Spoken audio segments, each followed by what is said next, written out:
또 귀여운 척 하는 거, 아예 제가 나이가 지금 쉬운 둘이냐, 셋이냐, 쉬운 셋이 둘이죠. 만으로. 그런 거 할 나이는 지났죠. 윤실비아님 웃기고 있네 말씀해 주셨는데요. 뭐, 제가 그렇게 잘 웃기지 못하잖아요. 마음 푸십시오. 뭐, 굳이 시간 내서 오셔가지고. 네. 고맙습니다, 그래도.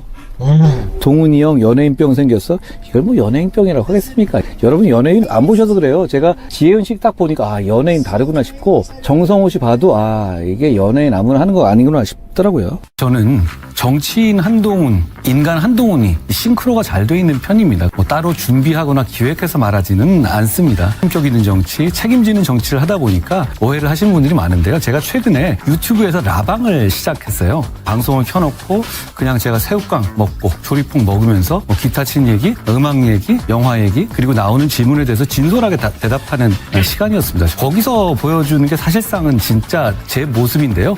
오늘 저녁에도 라방을 할 생각입니다. 그때 한번 와서 봐주시면 오해다라는 것을 아실 수 있을 것 같아요. 많이 와주십시오. 고맙습니다. 와 60대인 줄, 야 진짜 신박한 악플이네요. 네. 뭐 60대로 보이나 보죠? 아, 뭐 60대 나이가 중요합니까? 물리적 나이가 중요합니까? 아, 마음이 젊은 게 중요하지. 뭔 또 귀여운 척 하는 거, 아예 제가 나이가 지금 쉬운 둘이냐, 셋이냐, 쉬운 셋이 둘이죠. 만으로. 그런 거 할 나이는 지났죠. 윤실비아님 웃기고 있네 말씀해 주셨는데요. 뭐, 제가 그렇게 잘 웃기지 못하잖아요. 마음 푸십시오. 뭐, 굳이 시간 내서 오셔가지고. 네. 고맙습니다, 그래도. 동훈이 형 연예인병 생겼어?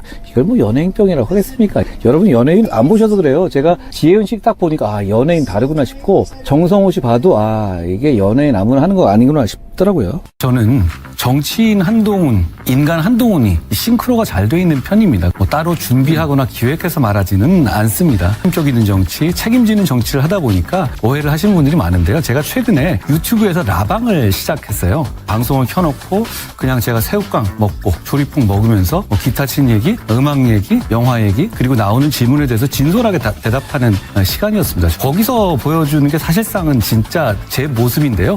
오늘 저녁에도 라방을 할 생각입니다. 그때 한번 와서 봐주시면 오해다라는 것을 아실 수 있을 것 같아요. 많이 와주십시오. 고맙습니다. 와 60대인 줄.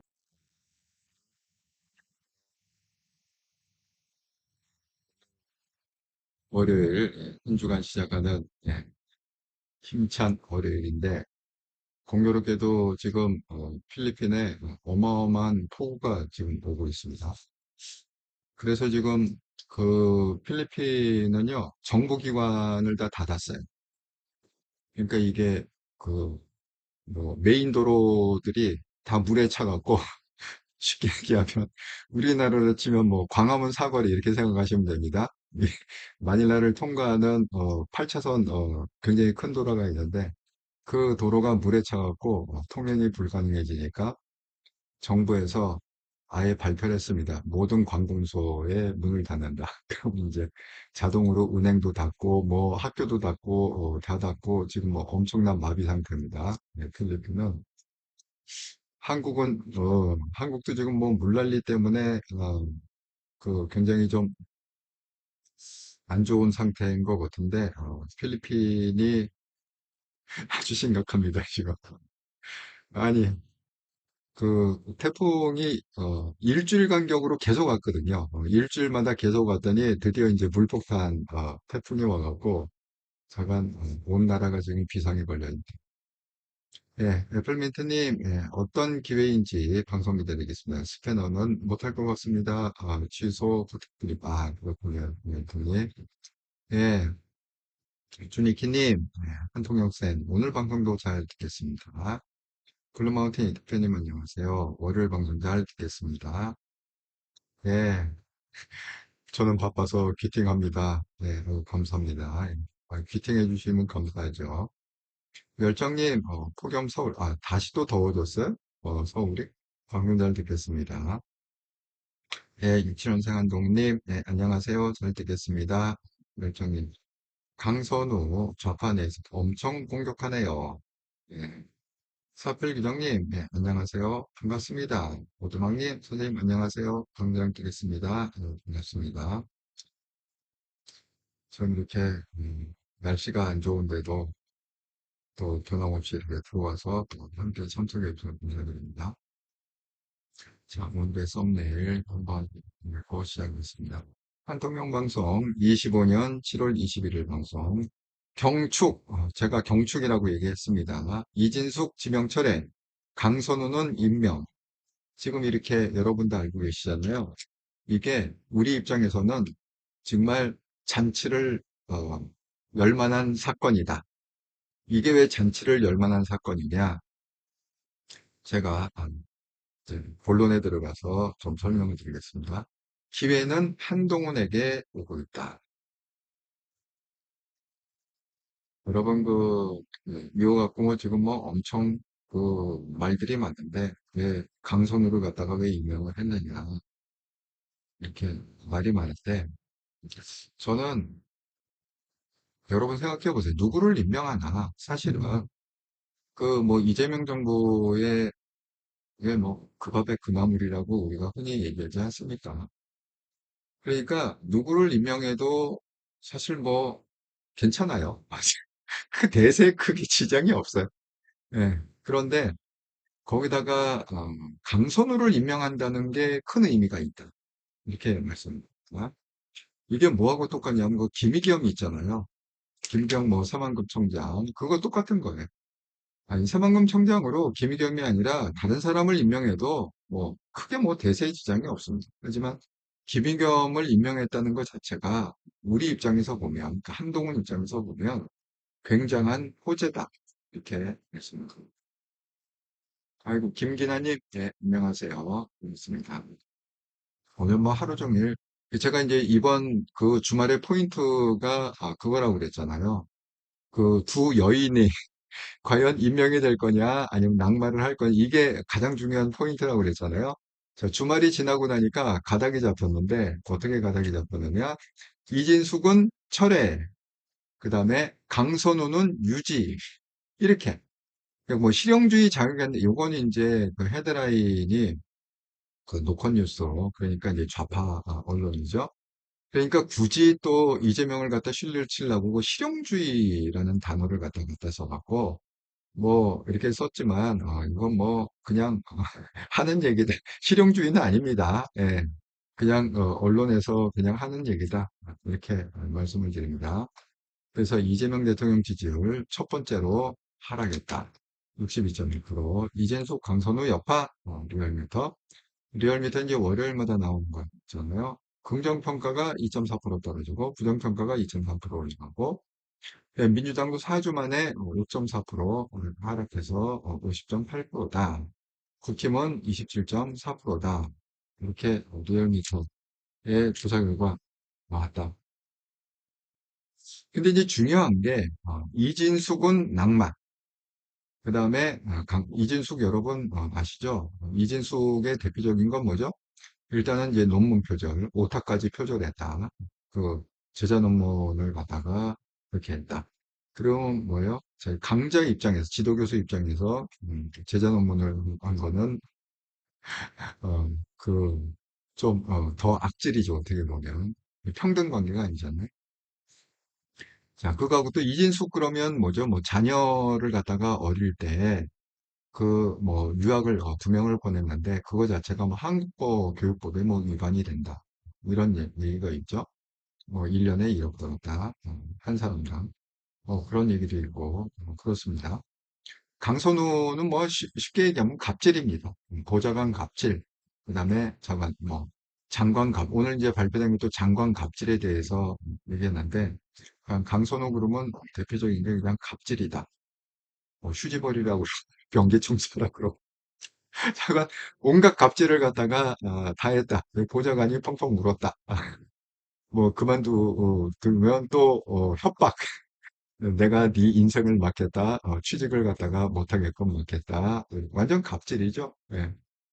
강선우 그러면 그냥 대표적인 단어가 갑질. 그런데 어떤 논문 표절하고 뭐 이런 이준숙은 처리를 했고 강선우. 그러니까 만약에 제가 말씀드린 대로 이재명 정부가 초기에 뭔가 힘을 좀 받고 이니셔티브를 계속 끌고 가려면 두 명 다 사실 낙마를 시켜야죠. 그랬는데 정말 하늘이 도왔는지 한 사람은 낙마시키고 한 사람은 근데 이게 뒤바뀌지 않았다는 거예요. 만약에 이거를 갖다가 강선우 갑질 강선우를 갖다가 낙마를 시키고 이 표절 이진숙을 갖다가 그냥 장관 임명으로 간다. 이러면 사실 그 우리한테 크게 메리트가 없어요.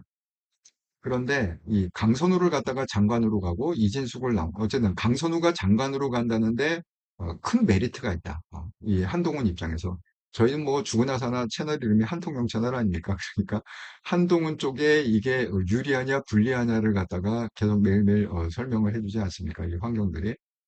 근데 이제 그게 왜 그러냐 하면 그 얘기를 갖다가 좀, 그리고 함다롱님, 예, 안녕하세요. 반갑습니다. 김기나님, 맞습니다. 이게 이제 왜, 예, 제가, 이게 호재다. 굉장히 큰 호재다. 한동훈 입장에서는. 제가 설명을 드리자면, 이렇습니다. 자, 오늘 밝혀진 건 뭐냐면, 이 문재인 정부의 여가부 장관, 그러니까 이, 윤석열 정부가 아니라 문재인 정부 때 여가부 장관을 했던 분이 오늘 깠어요. 그래서 문 장관까지 뭐 갑질 폭로했다. 이분이 이제 어떤 분이야? 한국 1호 여성학 박사 출신이고 2007년, 2008년 청와대 인사수석, 그러니까 문재인 정부 시절 때, 그다음에 또 문정부 여성가족부 장관을 2년 동안 했어요. 2020년부터 22년까지. 자, 그때도 이제 강선우가 국회의원이었어요. 민주당의 국회의원이었는데 지네들끼리 치고받은 거야. 그냥 뭐라고 치고받았느냐? 강선우 지역구에 해바라기 센터 설치를 요청했다. 의사 확보 어렵다는 내용을 전달했다. 그 다음에, 어, 어떻게 나왔느냐. 강 의원이 하라면 하는 거지 무슨 말이 많냐. 화낸 후에 여가부 기획조정실 예산을 잘라버렸다. 이겁니다. 자, 이게 뭐죠? 하라면 하라는 거지 무슨 말이에요. 이거 굉장히 좀 정화해서 쓴 표현 같아요. 하라면 하는. 되게 우리가 그 보통 말로는 뭐라고 그러죠? 우리들이 그냥 일상적으로 쓰는 건 뭐죠? 아니, 까라면 까지 웬 잔말이 많아. 이거잖아요. 쉽게 얘기하면. 그러니까 완전 전형적인 갑질이죠. 아니, 내가 국회의원인데 국회의원이 까라면 까는 거지. 장관 따위가 무슨 놈의 이 핑계 저 핑계 뭐 의사가 모자르니 어쩌니 이러면서 안 하냐. 그 열받으니까 그냥 그 삭감 예산을 갖다가 싹둑 그냥 뭉태기로 잘라버렸다. 자, 이거를 갖다가 오늘 이제 기사에 또 크게 났었는데 그 주진우가 뭐라고 그랬느냐. 문정부 정혜영 전 여가부 장관도 여가부 장관직을 수행할 수 없는 인성을 가졌다며 강선우를 직격했다. 지역구 민원 강화 반박, 관련 없는 여가부 예산 삭감하는 게 정상적인 사고인가? 이렇게 했습니다. 그러니까 이 이제 갑질의 대명사인데 까도 까도 계속 나와요. 매일매일 나와요. 이 갑질하는 이 강선우의 특징은 이제 갑질인 모양인데 이게 이제 매일매일 나옵니다. 김기나님, 이진숙은 들러리라 봅니다. 강선우를 살리기 위해 이진숙을 철회. 뭐 그럴 수도 있죠. 하나 죽이고 하나 살리고 뭐 그럴 수도 있죠. 그런데 강선우를 갖다가 살린 것이 한동훈 입장에서는 굉장히 큰 호재다. 그게 왜 그러냐면 이유가 있어요. 여러분, 이 강선우의 가장 큰 문제가 뭐죠? 강선우의 가장 큰 문제는 보좌관과의 문제입니다. 지금 뭐 장관 갑질했다, 뭐 누구 갑질했다, 이거는 그냥 곁다리로 사이드 메뉴로 끊어고 이게 메인 디쉬가 뭐냐면 이 민주당 사람들이죠. 그러니까 민주당 보좌관들한테 갑질을 했다. 그 갑질의 내용은 굉장히 많습니다. 제가 여태까지 지난주에 방송한 핵심 내용을 갖다가 보좌관 관련 얘기하면 10분에 한 번씩 욕지거리를 했다. 그거 쉽지 않아요. 시계 딱 보고 10분 지났으니까 욕 사발로 하고 그 다음에 또 시계 딱 보고 10분 지나서 또 욕. 매 10분마다 이거 보좌관이 쓴 내용이에요. 매 10분마다 그렇게 욕을 갖다가 사발로 했다. 그 얘기가 있고 하도 갑질을 해갖고 보좌관이 펑펑 울었다. 그런 얘기도 있습니다. 그 다음에 그 월급 얘기도 있습니다. 그래서 그 강선우가 그러니까 월급을 갖다가 사실은 이게 띄어먹을 수가 없거든요. 왜냐하면 이 보좌관 월급은요, 국회 차무소에서 다이렉트로 주는 거란 말이에요. 이렇게 강선우를 지켜서 이렇게 강선우가 주는 게 아닙니다. 그냥 국회에 이렇게 등록이 돼 있잖아요, 보좌관들이. 그럼 국회 사무처에서 그냥 통장으로 바로 쏘주는 겁니다. 그러면 어떻게 이게 그 월급 문제가 나오느냐? 그걸 다시 걷는데, 아니, 패널들 얘기야. 내가 그걸 어떻게 알아? 그 내부 사정을 어떻게 알아? 일단 그 쏴주면 뭐 50만 원, 100만 원씩 다시 걷는데, 그래갖고 뿜빠이를 다시 한대. 뭐 잠깐 여러 가지 그런 변칙이 있는 것 같아요. 얘기 들어보니까. 그래갖고 두 번이나 그 뭐야 임금체불 그걸로 뭐 민원이 들어갔다든가 고발을 당했다든가 그런 적이 있답니다. 강선우가. 제가 이 보좌관 관련해 갖고 굉장히 많습니다. 뭐 변기를 청소를 하라고 그랬다. 그다음에 뭐 변기 수리를 하라고 그랬다. 그다음에 뭐 쓰레기를 갖다가 집에서 갖고 보좌관한테 버리라고 그랬다. 제가 온갖 갑질의 그 보좌관과 관련된 온갖 갑질이 많습니다. 그러면 보좌관은 바보냐? 왜 그걸 갖다가 하라는 대로도 하느냐? 그럴 수밖에 없어요. 제가 말씀드렸죠.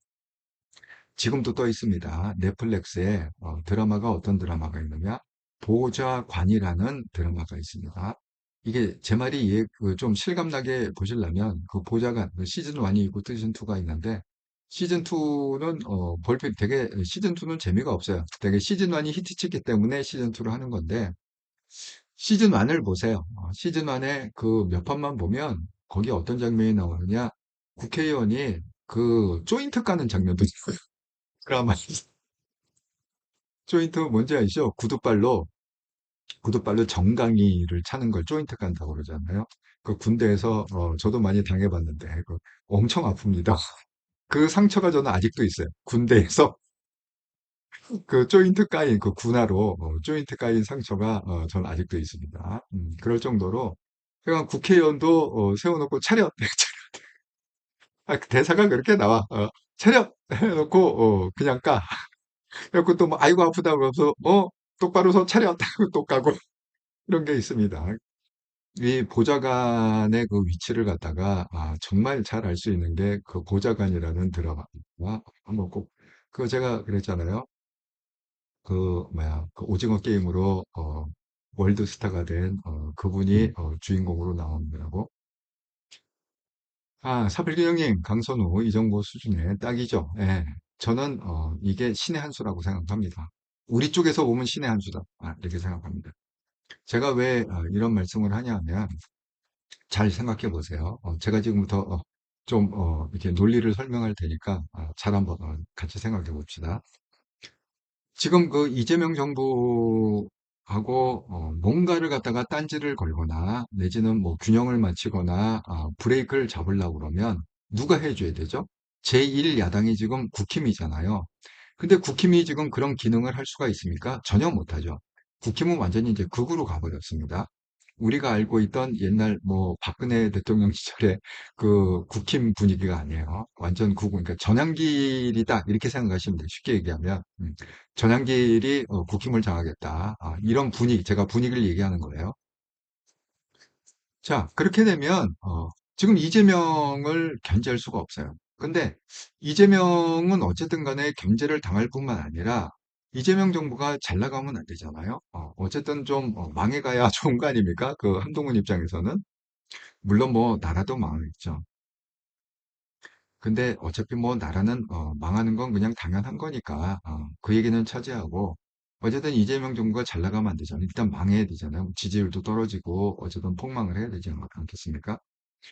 그런데 그 역할을 하는 게 이제 국힘이 공격을 갖다가 잘 해갖고 요소요소를 갖다 아킬레스건을 탁탁탁 건드려갖고 국민들로 하여금 등을 돌리게 만들어야 되는데 국힘한테는 전혀 기대할 수가 없잖아요. 자, 그렇다고 우리가 그걸 갖다 이준석한테 기대할 수 있으면 개혁신당이나 뭐 다른 어떤 거에 기대할 수 있으면 시민단체에 기대할 수 있습니까? 그 아무것도 없습니다. 그렇다고 해서 뭐 전향길이 밖에서 막 외친다고 해서 뭐 이재명 정부가 뭐 키스라도 갑니까? 흠집이라도 합니까? 아니죠. 그러니까 방법은 두 가지밖에 없거든요. 우리가 이제 역사 공부를 하면 나라가 망할 때는 두 가지인데 그 외부에서 너무 강력한 군대가 왔다. 예를 들어서 뭐 페르시아, 옛날에 이제 페르시아 군대가 최강 군대죠. 그 300 영화를 보시면은 제 말씀을 좀 아실 겁니다.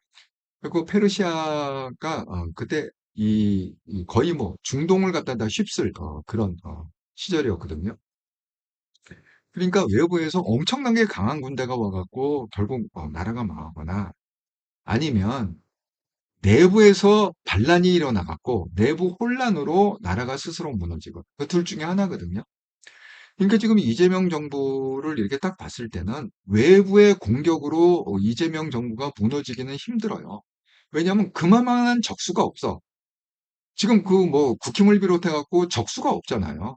그걸 갖다가 무너뜨릴 힘이 있는 어떤 세력이 없잖아요. 하지만 그러면 그 다음번 두 가지가 두 번째가 뭐라고 그랬죠? 내부에서 이게 삐걱삐걱거려 갖고 반란이 일어나 갖고 스스로 무너지는 그 케이스밖에 우리가 기대를 할 수가 없단 말이에요. 그런데 이게 보좌관하고 연결이 돼 있잖아요. 바로 그겁니다. 그래서 이 강선우를 임명한다는 것은 우리한테 굉장히 큰 의미가 있다. 이렇게 말씀을 드립니다. 자, 여기 보면은 그래서 지금 언론에서 자꾸 이게 보좌진 협의회 자꾸 이걸 갖다가 부각시키는 거예요. 자, 국민의힘 보좌진 협의회가 있다. 거기 뭐 협회 회장도 있다고 그랬어요. 그 협의회에서는 뭐래요? 강선우 임명 참담함에 치떨린다. 피해 보좌진께도 죄송하다. 뭐 이런 식으로 이제 얘기가 나오는데 자, 민주당은 같은 당이잖아요. 대통령이 임명한데 거기다가 딴지를 걸 수가 없잖아요. 그러니까 그 전까지만 해도 막 뭐 울었다, 뭐가 어쨌다, 뭐 했는데 이거를 갖다가 이제 대통령이 뭐 결정을 했다 하니까 거기 말을 못하고 그냥 한마디 한 거예요. 그냥 그러니까 스스로 내려와라. 스스로 거취를 결정해야 된다. 근데 이 얘기를 갖다가 제가 깜짝 놀란 게 오늘 그 채널 A를 보다가 민주당 패널도 그 얘기 하더라. 성치훈이라고 그 젊은 친구가 때때로는 어쨌든 민주당 평을 많이 들어요. 어차피 뭐 족보가 민주당이니까 어쩌겠어. 때로는 말도 안 되는 얘기로 우기기도 하고 그러는데 오늘 한 얘기는 마음에 들어서 자기가 아마 민주당이지만 대통령한테 부담 주지 마라. 스스로 그냥 사퇴해라 이렇게 얘기하더라고요. 그랬더니 거기 다들 놀랬는지 채널에서도 놀랐는지 자막을 달아줬어요. 성치훈, 강선우 대통령한테 부담 주지 말고 스스로 사퇴하라.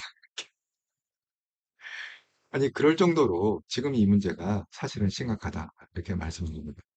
그러니까 대통령이 결정했기 때문에 뭐라고 얘기는 할 수 없지만 이미 그 민주당의 그러니까 보좌진의 역할은 뭐냐면 국회의원 한 명당 보좌진을 갖다가 9명인가 쓸 수 있게 그렇게 시스템이 돼 있고 그러니까 국회의원 숫자보다 민주당 보좌진 숫자가 그러니까 9배가 많다고 생각하면 돼요. 국회의원이 만약에 3몇 명이다. 그러면 7, 3, 21, 2100명이든 9, 3, 9, 27, 2700명이다. 이렇게 생각하면 되죠. 그 다 합해갖고. 그러니까 이 보좌진이 하는 역할은 뭐냐면 실적으로 법안도 기한하고요. 그 국회의원이 하는 게 아니에요. 그 기초를 갖다가 보좌진이 다 잡아놓으면은 거기다가 이렇게 딱 하고 나중에 수정 몇 개 해갖고 사인하면은 그게 그냥 국회의원께 되니까 보좌진이 쎄 빠지게 일은 하고 뭐 무슨 조사한다, 뭐 한다, 뭐 누구 비리를 밝혀라, 누구 뭐 해라. 아니 어쨌든 보좌관이라는 그 드라마를 보면 거기 자세히 나와요. 그 사람들 역할이 뭔지 정말 밤을 새고 뭘 뒤적거리고 찾고 자료를 갖다 준비하고 그러면 그 준비한 자료 딱하고 영광은 다 누가 받느냐? 자기 이렇게 모시는 국회의원들이 다 영광을 받는 거죠. 그리고 보좌진이 바라는 건 뭐예요? 혹시 그 지역구를 갖다가 만약에 뭐 장관이 되거나 어디로 이렇게 영전을 하시면 그 지역구를 저한테 좀 승계를 해주세요. 그거 하나 바라고서 정말 10년 동안 쎄 빠지게 충성을 하다가 버림받고 이용당하고 그런 내용입니다. 드라마 내용은. 그러니까 그게 실무를 하고 있는 보좌진이 불만이 가득 차잖아요. 그러면 이게 돌아갈 수가 없죠. 네, 민주당 자체가 국회의원실이 돌아갈 수가 없죠. 그러니까 그게 바로 한동훈한테는 엄청나게 큰 호재다. 이렇게. 왜냐하면 외부 공격은 지금 먹히지가 않는데 내부에서 그렇게 이렇게 실무진들이 붕괴하기 시작하면 실무진이 등을 돌리고 붕괴하기 시작하면 정말 대박이다. 그렇게 말씀을 드립니다. 제가 항상 말씀드린 것처럼 외부의 적보다 내부의 적이 더 위험하다. 이렇게 그래서 제가 치명적인 적은 항상 내 측근에 있다. 이렇게 말씀드렸잖아요. 그러니까 지금 바로 이 케이스가 그런 케이스다. 근데 그 증거가 뭐냐? 이 증거 중에 하나가 이게 한동훈 쪽에 큰 호재라는 게 뭐냐면 바로 이겁니다. 자, 처음으로 지금 이재명 대통령이 6주가 됐는데 대통령 유지가 58, 59, 59, 62, 64 계속 올라가다가 드디어 이번 주에 떨어졌습니다. 62%. 자, 이게 남들이 보기에는 뭐 한 2% 정도 떨어진 거니까 금방 다시 회복할 겁니다. 그렇지가 않습니다. 이게 허니문 기간이 끝난 거예요. 자, 이재명이 좋아서 다 뽑았죠. 그래갖고 뽑았습니다. 여러 가지 이유로 뽑았습니다. 하지만 이재명이 이렇게 꺾였다는 건 뭐냐면, 이게 유지가 안 되고 꺾였다는 건 뭐냐면, 지금 여기 보시는 대로 64.6%가 최고치잖아요. 이게 맥시멈이라는 거예요. 이거 더 이상 올라갈 일은 없습니다. 예. 이제 두고 보세요. 이 64.6%를 갖다가 뚫고 올라간다, 이런 일은 없고, 허니문이 끝났고, 이제는, 꼬라 박을 일만 남았다. 근데 그 계기를 만들어준 게 뭐냐? 강선우. 그래서 이 강선우의 임명은, 한동훈 측에서 보면은 굉장히 큰 의미를 갖는다. 이렇게 말씀드립니다. 그리고 이재명 정부가 이게 균열하기 시작하는 스스로 안에서부터 이렇게 우수수 우수수 이렇게 무너지기 시작하는 그 첫 단초가 뭐냐? 바로 강선우의 장관 임명입니다. 그 강행이다. 그 강행을 갖다가 가장 불만 세력이 뭐냐? 국힘이 아니라 가장 불만 세력은 바로 민주당의 보좌진들이다. 이게 핵심이에요. 민주당의 보좌진들이 국회의원들한테 완전 실망하고 대통령한테 실망한 거죠. 자기들이 쎄 빠지게 밤을 새가면서까지 그렇게 뭐 10년, 20년 그렇게 충성을 다했는데 결국 돌아오는 건 뭐냐?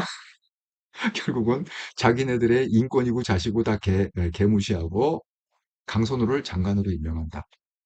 거기에 대해서 엄청난 균열이 생기리라. 이렇게 말씀을 드립니다.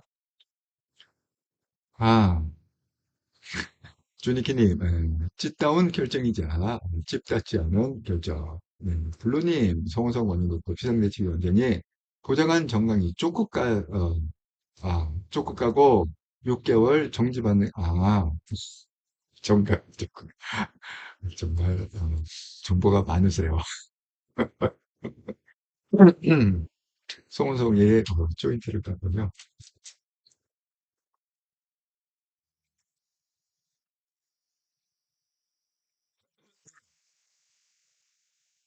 정말 여러분들은 이런 정보를 어디서 얻는지 모르겠어요. 송호성이 대단하세요. 예, 준희기님, 쪼은이는 이어 이리로 넘어와라. 성치훈이, 제 사촌 형도 두 개의 다른 큰 정당에서 보좌관 출신이라 그렇군요. 네, 어쨌든 그 보좌관, 그게 몇 년 된 드라마인데, 그 국회의 보좌관들의 그 삶을 이해한 데는 가장 좋은 드라마다. 그렇게 말씀을 드립니다. 그래서 어쨌든 간에 그 이진숙의 임명이 한동훈 쪽에서 보면 굉장히 큰 호재고 이재명 정부의 그 뭐야 몰락을 갖다가 예고하는 그런 신호탄이 될 것이다. 이렇게 말씀을 드립니다. 여러분 그러니까 이런 거죠. 뭐 세종대왕이 아무리 훌륭하다 이렇게 하고 세종대왕밖에 우리는 안 보지만 아니 그 밑에 그 신하들과 그 박사들과 이 과학자들과 이런 사람이 없으면 뭐 세종대왕이 한글을 만들겠습니까? 뭐 뭘 만들겠습니까? 네, 그렇습니다. 그러니까 이런 설도 있어요. 뭐 한글을 갖다가 그러니까 우리는 다 뭘 했든지 다 세종대왕이 만들었다 이렇게 얘기하지만 실질적으로 그걸 작업한 사람들이 뭐 세종대왕 혼자 했겠습니까? 그냥 이름이 다 세종대왕으로 올라가는 거죠. 그렇습니다. 자, 그래갖고 어쨌든 간에 그 이진수, 이진숙이 아니라 강선우, 강선우의 그 장관 임명 사건은 이게 우리한테 나쁜 게 아니라 근데 여러분이 이제 그걸 한번 생각해 보실 필요가 있어요. 이거 국민한테 등 돌리고 반감을 갖지. 그러니까 국민들의 반응은 굉장히 늦어요. 그러니까 그 국민들의 반응보다 지금 장관 임명에서 가장 아주 민감하게 그걸 갖다가 받는 적개심을 갖는 사람이 바로 민주당의 보좌진들이라는 거죠. 그러고서 그것이 이제 부풀리고 이렇게 조금 좀 영향을 발휘하면 그제서야 국민한테 반응이 온다. 이렇게 아 안은희님, 예, 강선우는 이불 덮어줬다고 임명하는 거예요. 보좌관들을 위해서 임명하는 게 좋겠지요. 어, 아니면 보좌관들 죽었어요. 미친 인간들 이쪽도 다 미쳤어요. 블루마운틴님, 강선우 지금은 아니지만 지지율 떨어지면 장관직 내려놓지 않을까요? 그때는 이제 때는 늦으리죠. 왜냐하면 이게 이재명 자체가 그 리스크가 많은 사람이기 때문에 한번 이렇게 64.6%에서 이제 꺾여버리잖아요. 상승의 거리가 꺾여버리면 그다음부터는 이게 쳐들고 올라갈 수가 없어요. 왜냐하면 이게 올라가는 게요. 그냥 올라가는, 뭐 기분 좋다고 이렇게 휙 올라가고 기분 나쁘다고 뚝 떨어지고 이런 게 아니거든요. 이런 거는. 이게 원리가 어떤 거냐면 에너지가, 긍정 에너지가 이렇게 꽉 모여 있어야 점프하고 이렇게 되는 겁니다. 그러니까 우리가 그 회사도 그렇고 사람도 성장하고 그럴 때 뭐 이렇게 우리가 이렇게 그래프를 그리잖아요. 이거 거짓말입니다. 사실은 이렇게 계단형 그래프가 정확한 거거든요. 그러니까 일정 기간 에너지가 응집했다가 어느 순간에 점핑 해갖고 이렇게 탁 계단식으로 올라가고 또 한 번 올라가면 계속 또 이렇게 안 올라가요. 안 올라가고 일정 기간 또 이렇게 왜냐면 에너지를 갖다 축적하는 기간이 있어야 되거든요. 그러니까 사람의 성숙도나 기업의 성장이나 또 뭐 이런 뭐 똑같습니다. 뭐 지지도나 이런 것들이 그냥 팡팡 올라가는 게 아니라 그 응집되는 그 기간이 필요하다. 근데 이미 이제 응집되는 기간은 끝났고 이제는 뭐예요? 예, 소진하는 기간만, 떨어지는 기간만 남았다. 그렇게 말씀드립니다. 뭐 물론 장관 뭐 지지율이 떨어지면 장관을 뭐 교체할 수도 있겠죠. 근데 그때는 뭐 누구로 교체하든 상관이 없습니다. 이미 그 하락세를 갖다가 멈추질 못한다. 이제 이거하고 연관해 갖고 제가 이거를 갖다가 한번 설명을 드리겠는데 제가 지난주에도 이 얘기했잖아요. 이게 나라가 망하는 여기저기 이제 망해가는 소리가 들린다. 자, 김우겸을 갖다가 지금 새만금 개발청장 취임식을 이미 했습니다.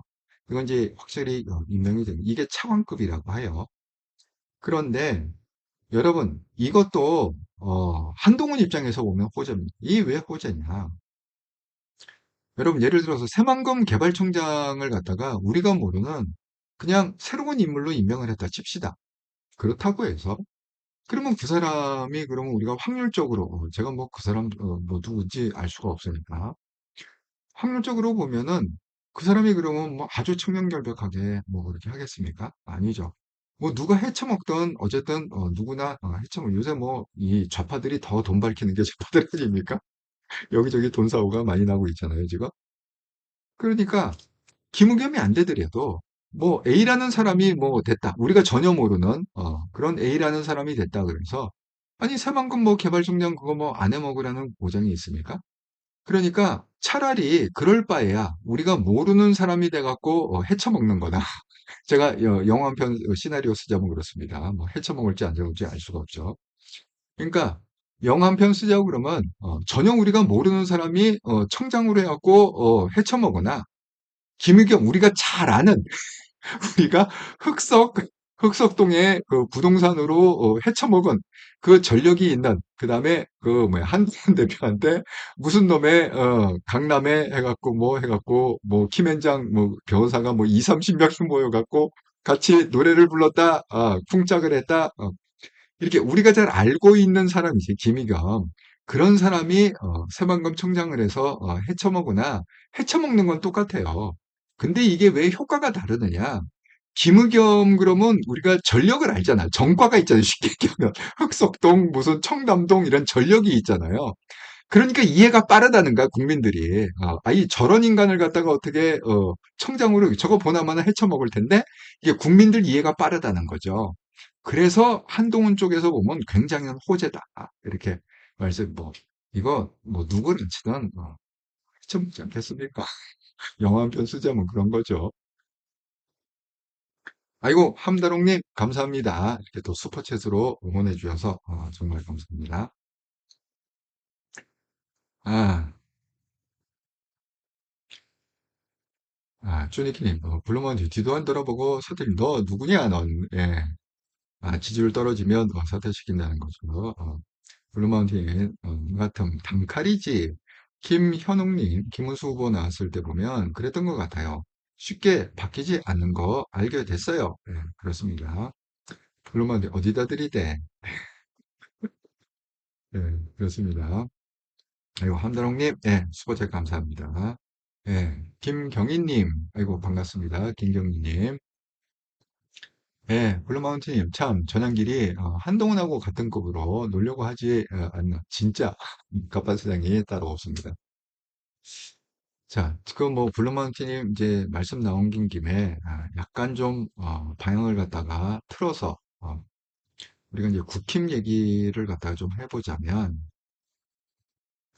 국힘은 뭐, 여러분 뭐, 아시는 대로 정신 못 차리는 거는 뭐 잘 알고 계시잖아요. 그런데, 제가 좀 한 가지 좀, 약간, 좀 쎄한 느낌의 그걸 하나, 좀, 이렇게 분석을 하다 보니까 찾았는데, 자, 일단은 장동혁이 당대표 출마를 했습니다. 책임 묻겠다, 추영석 건. 자, 이게 뭐냐 하면, 자, 내부 총질자 책임을 묻겠다는 거예요. 그러니까 지금 뭐죠? 한동훈 쪽을 갖다가 내부 총질이라고 싸잡아서 장동혁은 얘기하는 거죠. 탄핵 창성, 내부 총질 세력 더 못 본다. 반드시 그래서 내부 총질 책임 묻겠다. 여러분, 이 장동혁의 얘기하는 스탠스를 보면 지금 분위기가 어떨 것 같습니까? 이거 제가 느낌에는 당대표는 친윤 쪽에서 되지 않을까 그런 생각이 들어요. 왜냐하면 지금 이 뭐야 친한동훈이 당대표 되기 힘들 것 같아요. 여기서 제가 이거를 갖다 하다 보니까 지금 장동혁이 어디까지 얘기를 했냐 하면 이렇게 얘기가 나오거든요. 장동혁, 뭐, 분란 일으키면 공천 없다. 이렇게 돼 있잖아요. 그러니까 이미 공천을 염두에 두고 있는 거야. 장동혁은. 그 공천이라는 건 뭐예요? 당대표가 하는 거잖아요. 당대표가 정권을 갖고 있는 거예요, 공천에서. 그러니까 겁박을 하는 겁니다. 너희들 만약에 이게 친윤으로 줄을 안 서면 너희들 공천 없다. 이렇게 지금 얘기하는 거죠. 이게 좀 약간 좀 쎄한 느낌이 들어요. 아니 이게 아직 당대표를 시작도 안 했는데 시작도 안 했는데 처음부터 분란 일으키면 공천 없다? 이 얘기는 지금 할 얘기가 아니잖아요. 그죠? 성질상 할 성질이 아니지 않습니까? 근데 이걸 갖다가 거침없이 지금 장동혁이 하고 있다. 그 다음에 서정욱 대표적인 그 윤석열의 지금 스피커 역할을 하고 있는데 김건희 스피커도 서정욱이 하고 있죠. 근데 서정욱이 뭐라고 그랬느냐? 친윤계는 당대표에 장동혁을 밀고 그랬다. 그러니까 지금 이게 단일화가 된 거야. 그러니까 김문수는 이미 끝났고, 김문수는 그 윤석열을 뒷다 까고 막 잘라내고 그러다가 정강훈하고도 한판 붙지 않았습니까? 김문수는. 그러니까 김문수는 이번에 힘을 못 쓸 것 같아요. 나오더라도. 뭐, 친한동훈에서 김문수를 밀 리는 없으니까. 하면 이제 친윤 쪽에서 뭐 굳이 뭐 김문수 장동영 이렇게 했는데, 지금 분위기는 김문수 쪽으로, 그러니까 극우들, 자통당들도 장동혁으로 지금 그 결집을 할 것 같고, 김문수가 아니라. 왜냐면 그 정강훈하고 싸웠잖아요, 김문수가. 그러니까 김문수는 지금 세력이 없어요. 자통당 세력도 없고, 경선에 나왔을 때 자기를 밀어주던 친윤 세력도 없고, 자통당 세력도 없고, 구우 세력도 없습니다. 자, 그러면 이 전향길은 왜 못 나오느냐? 그 지금 그 논리로 보면 당 가입하고 3개월이 지나야 당대표로 나올 수 있대요.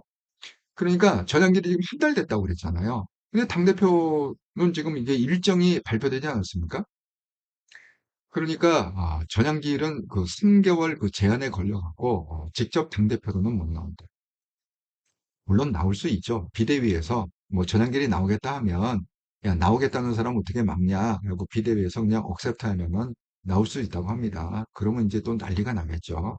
그러니까 전향길은 공식적으로 당대표에 나오진 않을 거거든요. 3개월 그 제한에 걸려갖고. 하지만 여러분 전향길하고 장동혁하고 굉장히 친합니다. 여러분 그 뭐 무슨 코리아 그거 할 때 그 항상 붙어 다녔잖아요. 장동혁하고 전환길이요. 그 매 뭐 부산이고 뭐 대구고 항상 붙어 다녔거든요. 장동혁하고 전환길이. 그러니까 뭐 세이브 코리안가 뭐 그런 거 했었잖아요. 그때. 그러니까 장동혁하고 전환길은 굉장히 가까운 사이다. 이렇게 보셔야 됩니다. 그러니까 전환길은 분명히 장동혁을 밀 거고 그리고 지금 서정욱이 얘기한 대로 친윤계가 장동혁을 믿고 정광훈이 장동혁을 밀고 그러면 아무리 그 친한동훈계가 결집을 한다 해도 그 정도 세력이 안 될 것 같아요. 예. 그래서 이번에는 느낌에 장동혁이 당대표가 되는 게 아닌가 이런 생각이 듭니다. 자, 또 하나 제가 좀 쎄하게 그 생각한 건 뭐냐 하면 이런 거예요. 아, 길화전님, 전환길 입당 건의 작품이라, 그래요? 하기야 무슨 뭐 커넥션이 있겠죠. 없겠습니까? 조니키님, 새로운 쿠고 프레임, 한동훈은 내부 총질러다, 분열론자, 한동훈은 이리 차이고 저리 차이고, 그런 상황이죠, 지금. 김현웅이 장동혁이 된다는, 아니, 느낌이 그렇습니다. 지금 돌아가는 느낌이, 장동혁이, 로 결집을 할 것 같습니다. 그구도는. 아, 쭈니키님, 지 입으로 안 나와, 누구 입으로 지금, 한다는 거죠? 예. 전환길 얘기하는 건가요? 예. 리셋 코리아. 리셋 코리아는 최근에 그 리셋 코리아는 이제 뭐 전향길이 그 지난주 얘기잖아요. 제가 얘기하는 거 세이브 코리아라고 그래갖고 한참 그 윤석열 감옥 가더니 뭐 체포가 되느니 마느니 할 때 그 전향길이 뭐 몇만 명씩 뭐 광주도 가고 부산도 가고 그때 그 연설을 할 때 그 한 팀이 돼갖고 장동혁과 전향길이 한 팀이 돼갖고 계속 그렇게 뭐 세이브 코리아 때 돌아다녔다 이렇게 말씀드립니다. 블루마운틴이 지금 끝까지 망해라. 빨리 망해야 돼. 빨리 장동혁이 당대표 돼갖고 그냥 빨리 망하는 게, 맞다. 김현웅이 개파조소 가는 게 장동혁이네요. 글쎄 말이에요.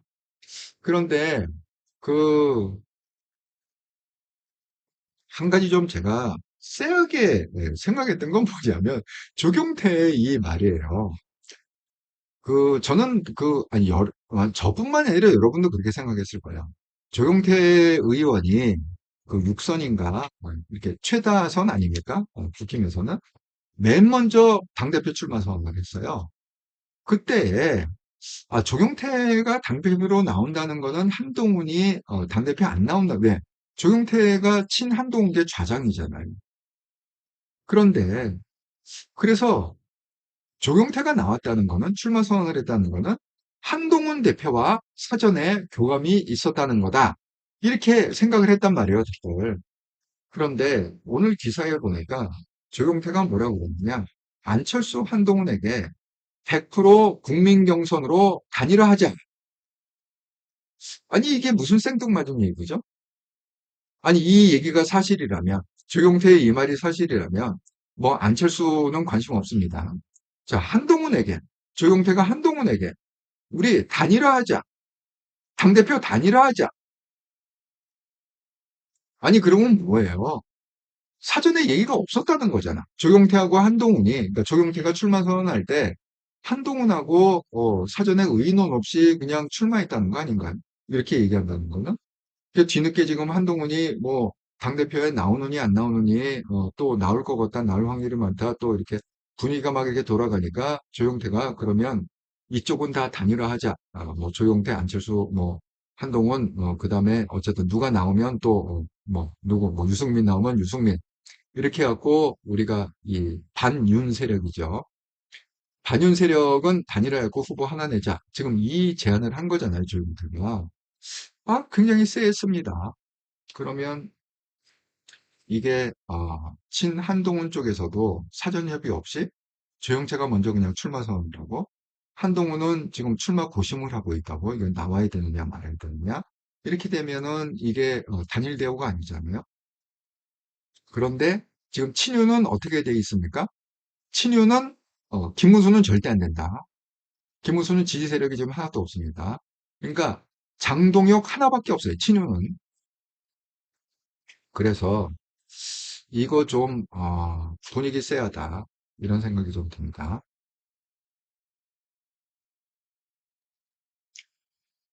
주니키님, 한도영 쌤에게 간단한 질문. 요즘에 목사들이 정치계에 관여하며 보복은 안 합니까?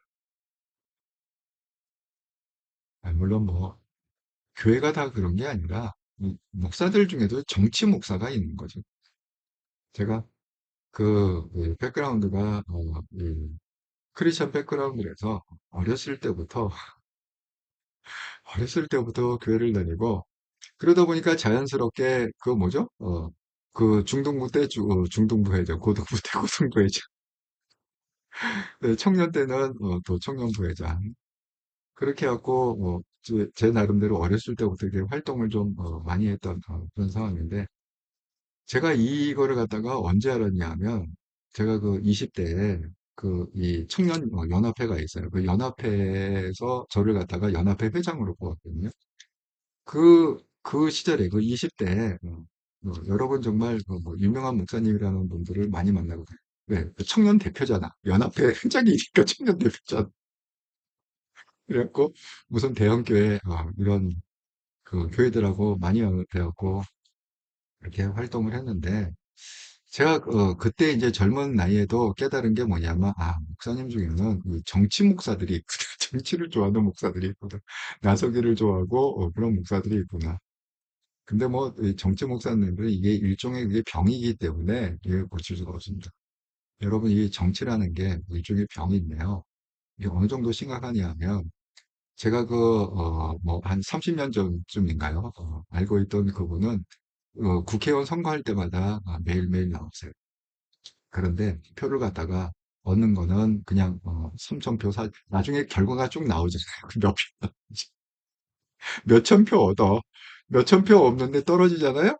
근데 그 다음에 또 나와. 근데 그 사람이 돈이 없어. 돈이 없으니까 뭐예요? 사기를 쳐. 주변 사람을 갖다가 집에서 과부돈 사기치고 뭐 주변 뭐 친구들 사기치고 지인들 사기치고 막 이렇게 사기쳐갖고 어떻게든 돈을 모아갖고 또 국회의원 나오는데 또 떨어. 이게요. 이게 병이에요. 여러분 고시병이라는 것도 있습니다. 이 고시병에 한번 걸리면 뭐 5년이고 10년이고 떨어져도 10년 구수를 했다는 사람도 있잖아요. 구수. 정말 구수해서 붙으면 정말 다행인데 십수를 해도 뭐 고시가 안 되면 나이가 40이에요. 할 게 없어. 취직도 안 돼. 할 게 없어. 이게 병이라는 게 그렇게 무섭습니다. 함다롱님, 한 대표님이 이번에 안 나오시면 잊혀질까 두렵습니다. 잘 판단하시리라 생각합니다. 김혜영님, 사전에 예의가 없었다고는 했어요. 그렇군요. 사전에, 지금 상황 보니까 사전에 예의가 없었던 거거든. 사전에 이게 예의가 있었으면 이런 얘기가 나오지 않겠죠. 뭐 단일화 얘기, 이런 얘기가 안 나오겠죠. 네, 함다롱님, 권력은 부자지간에도 나오지 못한 듯, 네, 맞습니다. 네, 권력은 못 나눕니다. 김현영님, 조용태 꿈이, 대통령이라고 방송에 나와서, 그렇군요. 네, 김현웅님, 한동훈 나와서 단일화가 어디에 나왔는지 궁금해요. 네, 음, 주니키님, 뭐, 교회 청년회 회장. 근데 청년회 회장도 물론 했고, 뭐, 연합회 회장을 했다니까요. 여러 교회 청년들이 저를 갖다 연합회 회장으로 뽑아갖고, 그렇게 20대에 열심히, 그때는 정말 순수하잖아요. 그러니까 그냥 집에도 거의 뭐, 일주일에, 반은, 반은 집에서 자고, 반은 기도원에서 자고 이러면서 정말 열심히 했던 그 시절이 있습니다. 그 시절에 정치 목사라는 게 존재한다는 걸 알았다. 네, 그렇게 좀 이해를 해주시면 되겠습니다. 자, 이게 교회 얘기가, 이게 목사님 얘기가 좀 나왔으니까 지금 한동훈 대표가 여기에 대해서 페이스북을 올렸어요. 제가 이거 지난주에 얘기했죠. 특검에서 뭐 이영훈 목사님은 여의도 그러니까 대한민국에서 제일 큰 교회죠. 세계에서 제일 큰 교회죠. 단일 교회로 성도들이 70만 명이다. 이게 없습니다. 예. 미국에도 없고 아무 데도 없습니다. 유럽에도 없고 오로지 한국에만 있는 세계 제일의 교회다. 근데 거기를 겁없이 압수수색을 했다. 네? 그래서 이제 한동훈 대표가 이 말이 되느냐? 그래갖고 페이스북에 쓴 글을 한번 읽어드리도록 하겠습니다. 진실은 반드시 밝혀져야 하지만 적법한 절차를 통해 밝혀져야 합니다. 여의도 순복음교회 이영훈 목사님처럼 사회적으로 존경 많은 종교인 이영훈 목사님은 개헌과 탄핵 국면에서도 사회통합, 헌재결정, 승복, 종교인의 극단적 정치 발언 배격 등을 강조했던 분으로 알고 있습니다. 에 대해 참고인 신분임에도 불구하고 교회, 주거지 압수수색 같은 매우 이례적인 강제 수사를 할 때에는 더욱 그렇습니다. 사회적 신뢰가 생명인 종교인의 경우 나중에 무고함이 드러나도 공개적 강제 수사로 인한 선입견 때문에 큰 피해를 입을 수 있고 교인들도 함께 피해 볼 수 있으며 사회 전체를 위해서도 그런 일은 바람직하지 않기 때문입니다. 여러분 이거는 뭐죠? 이게 지금 특검에 지나친 그 이재명에 대한 그 충성심 때문에 그렇다고 생각합니다. 여러분, 제가, 백그라운드가, 크리스천 백그라운드를 있잖아요. 웬만한 대형교회의 그 상황은 제가 정말 보통 사람보다 훨씬 더 자세하게 알고, 같이 뭘 많이 했기 때문에 많이 알고 있습니다, 사정은. 여러분, 이 여의도 순복음교회 교인이 70만 명이라고 했잖아요. 장로님들이, 아마 장로님만 아마 한 500명 5, 600명 될 거예요. 장로님은 5, 600명. 근데 그 장로님들이 그냥 되는 게 아니라, 다 나름대로 사회에서 한 가닥씩 하는 분들이 그 장로님이 되는 거거든요. 그러면 이 70만의 성도 그러면 그냥 저것처럼 이게 평범한 사람도 있지만 거기에는 뭐 장성부터 시작해서 뭐 정계 관련된 사람, 뭐 재계 관련된 사람, 여러 뭐 경찰 관련된 사람, 뭐 여러 어떤 그런 게 있거든요. 그러니까 쉽게 얘기하면 이거 잘못 건드리는 거다 생각합니다. 그러니까 그거를 갖다가 이영호 목사 교회도 자퇴하고 교회를 압수해다. 이거 정말 멍청한 짓이다. 그렇게 생각합니다. 이거 분명히 스마트폰이 불리다. 그러니까 이제 그런 거죠. 이 특검 잘 해갖고 성과를 내면 뭐 이재명 대통령 시절에 뭐 검찰총장 내지는 법무부가 될수 있지 않겠느냐? 이런 희망을 갖고 지금 너무 오바를 갖다가 하는 것 같은데, 물론 뭐 윤석열, 김건희에 대해서 오바하는 거는 좋습니다. 이런 오바는 괜찮아요. 오늘도 지금 나온 게 뭐냐면 김건희 특검에서 이 도이치모터스 관련해 갖고 그 사람을 갖다가 소환 조사했다고 그러는데 도이치모터스 주가 조작 의혹, 주가 횡령, 형량 로비 의혹, 그다음에 삼부토건 주가 조작 의혹, 그다음에 임성근 금융 뭐 이런 등등등등으로다가 오늘 뭐 이런 거는 오바해도 돼요. 이건 그냥 뭐 오바 아니라 그냥 두 배, 세 배, 지나치게 뭐 조사하고 이래도 되는데 그 쓸데없이 무슨 목사님이 아니 목사님도 아니 레벨을 봐서 조사를 해야지. 뭐 세이브 코리아 목사님 이런 분은 뭐 압수수색 해도 돼요. 그 레벨이 다르잖아요. 이영훈 목사님하고야 그 레벨이 같습니까? 그러니까 정말 그거는 너무 오버를 한 거다 이렇게 생각합니다. 아니 그러니까 같은 목사래도 정강원 목사하고 이영훈 목사하고는 하늘과 땅 차이 레벨이잖아요. 세이브 코리아 목사님하고는 하늘과 땅 차이가 좀 사람 봐가면서 해야지 그게 아니라고 생각합니다. 아, 김영희 조용태가 어디에서 단일화 얘기를 이거 기사에 나온 거예요. 제가 신문 기사에 나온 거를 캡처한 겁니다. 캡처 그대로 보여드린 겁니다. 네, 조경태, 네, 안철수, 한동래 100% 국민경선 단일화하자. 국힘 당대표 주문. 그냥 기사에 나온 헤드라인을 제가 캡처해서 오늘 그렇게 얘기했다네요. 오늘 기사입니다. 아, 구독자의 행복님, 보수는 구가 20% 된다. 그거 없인 당대표 되기 어렵다. 그게 문제다. 지금 국힘에, 지금 그러니까 그 얘기하잖아요. 그 혁신위원장이 지금 이게 국힘의 그 당원 비율이 이게 정상이 아니기 때문에 그냥 100% 여론조사로 그냥 하자. 이렇게 얘기할 정도로 지금 비정상이다. 그런데 어차피 친윤들은 지금 장도영을 당선시켜야 되잖아요. 그러니까 갑자기 80대 20이 나온 거예요. 당원 80%에 여론조사 20.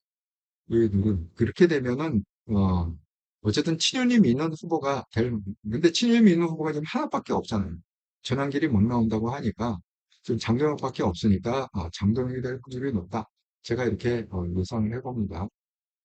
김현웅님 후보 때, 이영훈 목사랑, 대담했어요. 한동훈 대표가 거기서 이제 뭐 예배도 드리고 그랬죠. 예배도 지금. 네, 그렇습니다. 구독자 행복님, 정가운 극우 세력이 무더기 입장에서 국민당, 극우당 대표가 서울대가 지금 확률로 보면 좀 많다 이렇게 얘기합니다.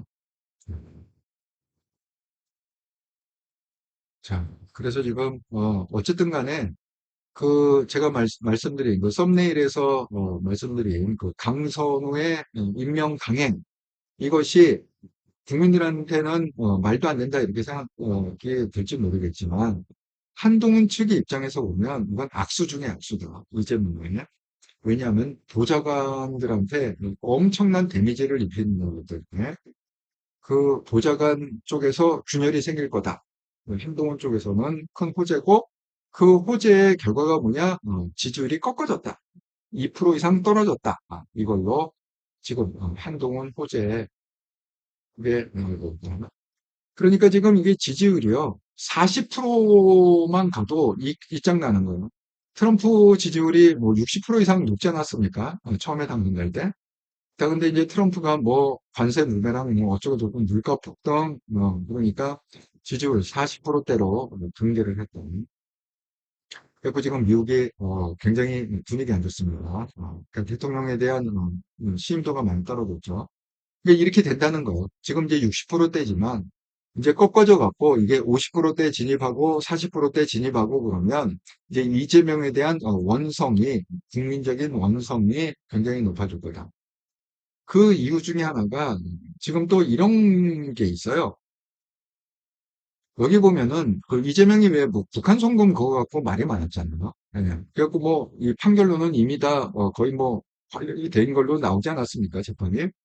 자, 지금 그 이재명 정부가 추진하는 게 북한 개발 관광을 갖다가 검토하겠다. 개별로 이제는 이게 무슨 얘기냐면 어차피 북한은 달러가 필요해요.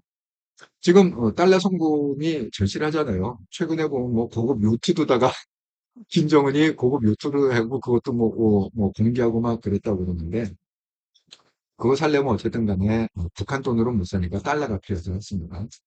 그러니까 달러를 어떻게든지 북한에 줘야 되는데 그 주는 방법은 뭐냐? 관광이죠. 예? 공식적으로 줄 수 있는 게 관광이죠. 그러니까 드디어 뜬금없이 아니 이거는 왜 제가 왜 뜬금없다고 얘기하냐면 지금 뭐 북한 개별 관광을 검토하고 있다. 이건 뭐냐면 지금 민감하잖아요. 아직 지금 트럼프를 못 만나고 있잖아요. 트럼프를 못 만난 상태에서 뭐 중국의 전승조를 가느니 마느니 지금 이 얘기를 하고 있고 그다음에 뭐 미군 주둔 비용을 갖다가 뭐 13조를 뭐 못 낸다 어쩐다 그래갖고 철수해라 뭐 작전권을 회수하겠다. 지금 이런 국면에 왜 북한 얘기를 이렇게 한 가지 않거든요. 지금 상황이. 지금 북한 관광이 지금 급한 게 아니란 말이에요. 그런데 이 얘기가 왜 지금 급하게 나오느냐? 여러분 각자 생각하시면 왜 이재명 정부에서 급하게 지금 미국하고도 지금 뭔가 협의가 안 되고 아무것도 지금 이루어진 게 없는데 왜 그럼에도 불구하고 북한 얘기를 갖다가 먼저 하고 북한에다가 달러를 갖다가 줄 그 루트를 갖다 만드는 거를 갖다가 먼저 지금 언급을 하느냐? 그거는 뭔가 우리가 모르는 이유가 있죠. 그래서 어쨌든 간에 나라 망해가는 소리는 그러니까 각오는 해야 돼요. 이재명의 5년 동안 대한민국은 쑥대밭이 되는 문재인 때 곱하기 2 쑥대밭 되듯이 그거는 각오를 해야 된다. 하지만 쑥대밭이 된 만큼 우리가 얻어내야 되는데 그 얻어내는 거는 결국은 뭐예요? 친윤을 갖다가 완전히 청산을 하고 한동훈이 이 보수 쪽에 패권을 줘야 된다. 그거를 얻어내는 게 중요하다. 이 나라 망하는 걸 갖다가 막지는 못합니다.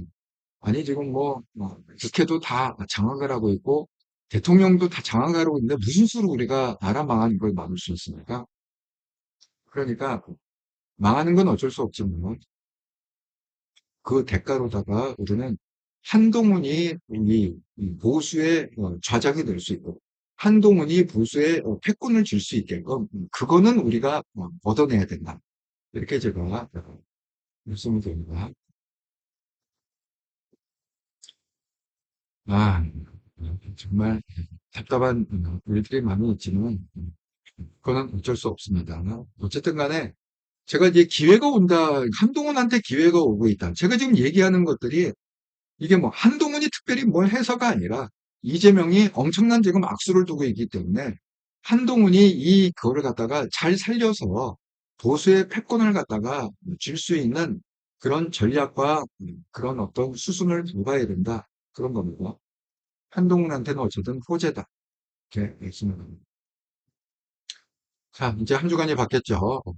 지난 한 주간 7월 14일부터 7월 20일까지 한동훈 방송을 후원해 주셔서 감사드립니다. 구독원, 기업은행 계좌로 후원해 주신 분, 한동훈님, 오두막님 감사드립니다. 스포츠 스포츠티카로 후원해 주신 분, 정찬호님 감사드립니다. 특별히 지난주에는 또 한동훈님께서 5만원 이렇게 큰 금액을 구독원, 기업은행 계좌로 후원해 주셔서 일주일 동안 감사의 마음을 전합니다.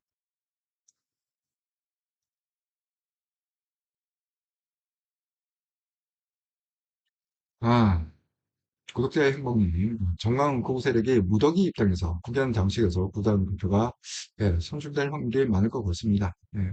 열정님, 북한에 빚이 있나? 우리는 알 수가 없죠. 예, 우리는 알 수가 없습니다. 예.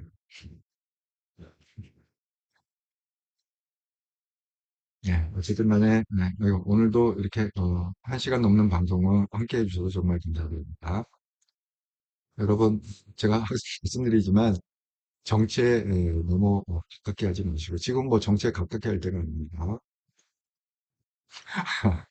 김혜성님, 저 형태가 배신 안 하겠죠? 전 뭐 배신까지는 아니라고 생각합니다. 예, 배신까지는 아니라고 생각해요. 아니, 그러니까 이렇게 쉽게 얘기하면 이렇게 생각하면 돼요. 한동훈 대표가 유승민하고 결이 같지 않잖아요. 한동훈 대표가 안철수하고 결이 같잖아요. 하지만 그거를 막기 위해서 유승민도 만나고 안철수도 만나잖아요.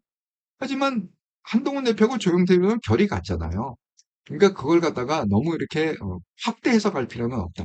조영태 의원이 뭐 당대표 출마하는 거에 대해서 너무 이렇게 뭐 혹시 뭐 제2의 장동혁 아니냐 이렇게까지 오버해서 생각할 필요는 전혀 없다. 지금은 어쨌든 간에 그러니까 제가 얘기했잖아요. 이 당이 이렇게 가다가 결국은 통진당처럼 해산이 돼갖고 당을 창당할 때는 그럼 왜 한동훈이 안철수하고 유승민을 만났느냐? 창당할 때 어쨌든 세가 중요하기 때문에 아니 그 유승민하고 안철수가 홍준표의 신당 창당에 가는 것보다는 그래도 한동훈 신당 창당으로 오는 게 좋지 않겠습니까? 그 세로 봤을 때. 이제 그런 맥락에서 좀 이렇게 이해를 해주시면 되겠다. 이렇게 말씀드립니다. 예, 쪼니기님, 한종영 선생님 재밌게 잘 들었어요. 다들 편안한 밤 되세요. 예, 즐겁고 행복한 월요일 되시기 바랍니다. 저는 또 변함없이 내일 화요일도 저녁 7시 30분에 정기 방송에서 뵙도록 하겠습니다. 감사합니다.